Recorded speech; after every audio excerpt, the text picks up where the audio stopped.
Alors, comment on fait pour vivre une vie qui a vraiment du sens? C'est une question qu'on se pose tous à un moment ou à un autre, non? Aujourd'hui, on va tenter de trouver des pistes en plongeant directement dans la pensée du Dalai Lama à travers ses propres mots. Et sa réponse, elle commence par une idée toute simple, mais incroyablement puissante. Pour lui, une vie qui a du sens, ça repose sur deux choses. Être heureux soi-même et c'est tout aussi important, contribuer activement au bonheur des autres. C'est la combinaison des deux qui rend le monde un peu plus paisible. Et il faut bien se dire que cette quête de sens, elle n'est pas éternelle. Si tout se passe bien, on a une centaine d'années devant nous, grand maximum. Ce chiffre, juste 100, ça peut paraître abstrait, mais en fait, c'est un rappel super puissant.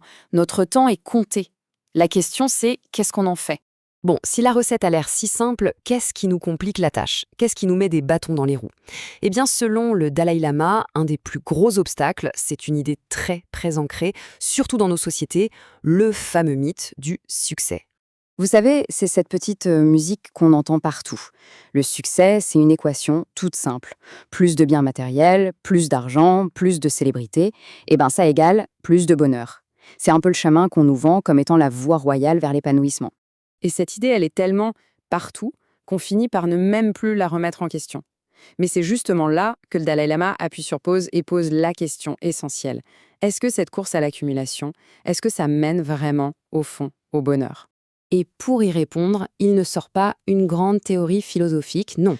Il se base sur ce qu'il a vu, sur une observation personnelle, et franchement, c'est assez surprenant, ça vient un peu tout chambouiller.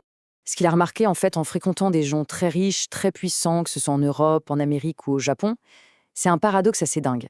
Beaucoup de ceux qui ont, sur le papier, tout pour être heureux, sont en réalité rongés par le malheur. C'est bien la preuve que le succès extérieur, ça ne garantit absolument pas la paix intérieure. Et attention, ce malheur, c'est pas juste une petite déprime passagère, hein.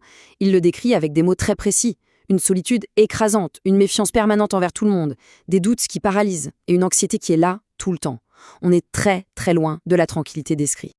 Ok, donc si l'argent ne fait pas le bonheur, où est-ce qu'on la trouve, cette fameuse paix intérieure? Eh bien c'est là qu'il nous montre un autre chemin, vers une richesse complètement différente. Une richesse qui vient de l'intérieur. Parce qu'à l'inverse, il a aussi vu des tas de gens qui vivent avec très peu de choses, genre juste le strict nécessaire, et qui pourtant rayonnent d'un bonheur qui a l'air sincère, authentique. Ces personnes semblent beaucoup plus calmes, moins angoissées face aux difficultés de la vie. Donc en gros, on a deux approches qui s'opposent. D'un côté, on a ceux qui misent tout sur l'extérieur, l'argent, la célébrité, et ça, selon lui, c'est la voie royale vers l'anxiété. C'est ça l'erreur fondamentale. Et de l'autre côté, on a l'idée de puiser dans ses propres forces intérieures, comme la compassion. Et c'est là, seulement là, que se trouverait la source d'un bonheur durable. Allez, on arrive au cœur du réacteur, au message central. Si la clé, c'est de cultiver nos valeurs intérieures, sur laquelle est-ce qu'on devrait se concentrer en priorité pour vraiment donner du sens à sa vie? Et il insiste bien sur un point. Le problème, ce n'est pas la richesse en soi.